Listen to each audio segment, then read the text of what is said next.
walakin la tafqahuna tasbihahum innahu kana haliman ghafura. Tetapi kamu sekalian tidak mengerti tasbih mereka. Mengapa? Karena manusia ini hanya diberi ilmu serpihan kecil, wa ma utitum minal ilmi illa qalila.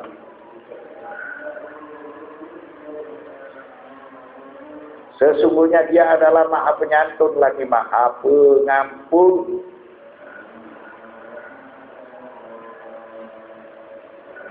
La yafqahul mulhiduna wal musyrikuna tasbihahum lil insirafi 'anillahi wa 'azamatihi fi khalqihi. Orang-orang ateis dan orang-orang musyrik yang tidak beriman, mereka tidak mengerti cara alam ciptaan itu bertasbih kepada Allah Subhanahu wa ta'ala.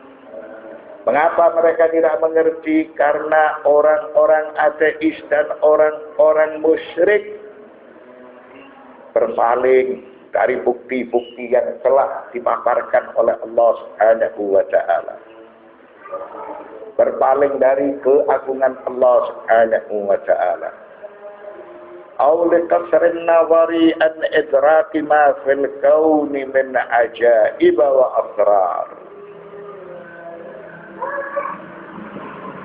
Atau orang-orang ateis dan orang-orang yang musyrik itu tidak merenungkan keagungan Allah, kebesaran Allah, rahasia-rahasia di balik ciptaan yang telah diciptakan oleh Allah Subhanahu wa ta'ala.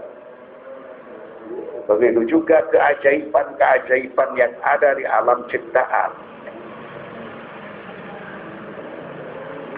Qala Ibnu Arabi fil juz' ar-rabi' min al-futuhat al-makkiyah ma talkhisuhu wa tawdihuhu. Ibnu Arabi menjelaskan dalam kitab Al-Futuhat al-Makkiyah juz 4 kesimpulannya sebagai berikut. Inna lillahi ayatun mutanawwi'ah. Sesungguhnya Allah Subhanahu wa ta'ala memiliki bukti-bukti yang bermacam-macam, beraneka ragam.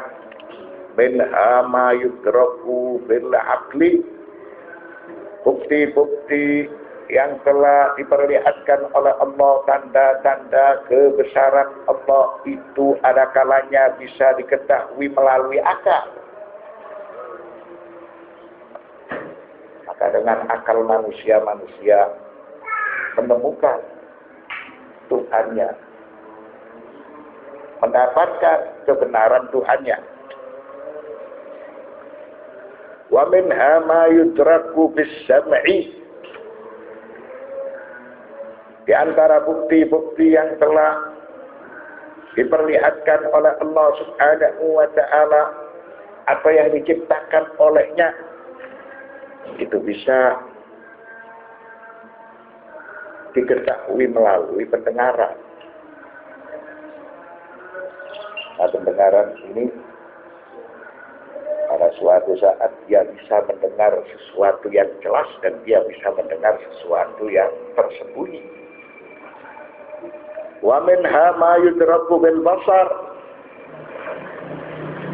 Di antara bukti-bukti yang diciptakan oleh Allah Subhanahu wa ta'ala itu bisa dilihat dengan penglihatan.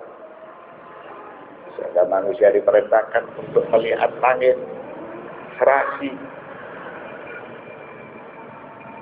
Lalu dia diperintahkan untuk melihat yang kedua kalinya, ternyata mata manusia itu silau. Manusia tidak menemukan kekurangan. Namun sebaliknya ketika manusia mengulang melihat langit, mata manusia itu silau. Maka semua yang telah diciptakan oleh Allah Subhanahu wa ta'ala itu menunjukkan atas keberadaan zatnya.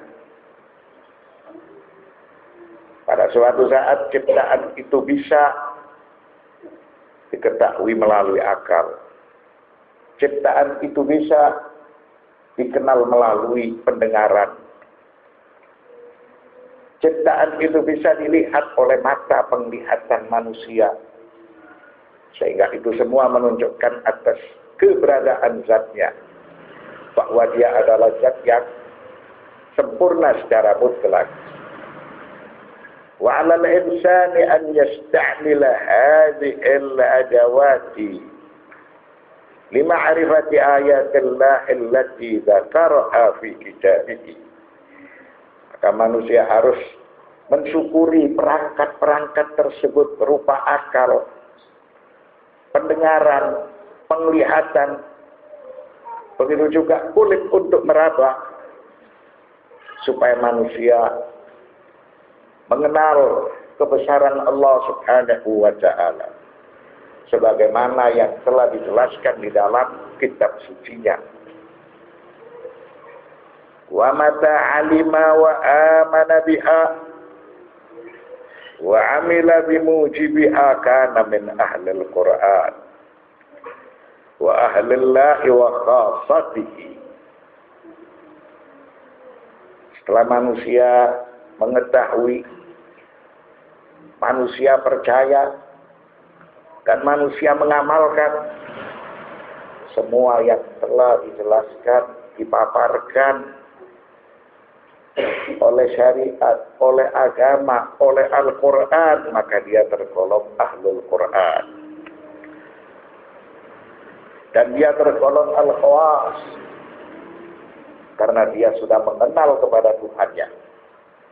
Tsumma qala Ibnu Arabi, khudhil wujuda kullahu ala annahu kitabun natiqun bil haqqi 'anil haqq.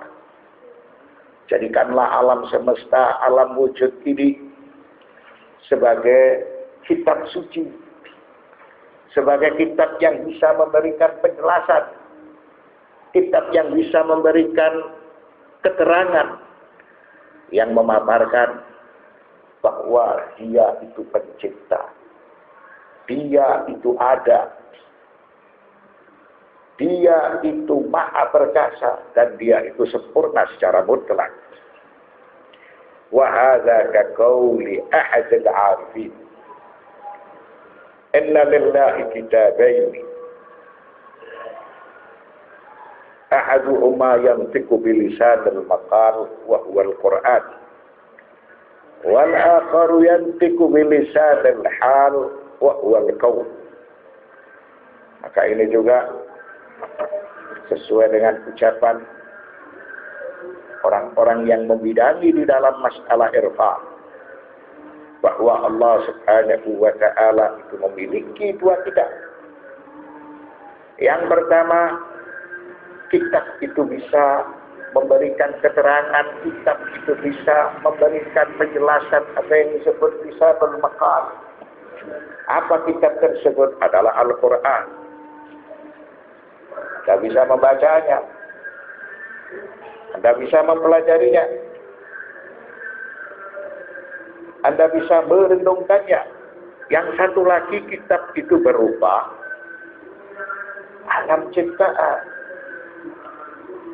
Sehingga alam ciptaan tersebut dinamakan sebagai lisanul hal. Alam ciptaan itu bisa dicerna oleh akal, bisa dicerna oleh pendengaran, dan bisa pula dicerna oleh penglihatan. Wassallallahu ala sayyidina Muhammadin wa alihi at-tayyibin at-tahirin walhamdulillahi rabbil alamin.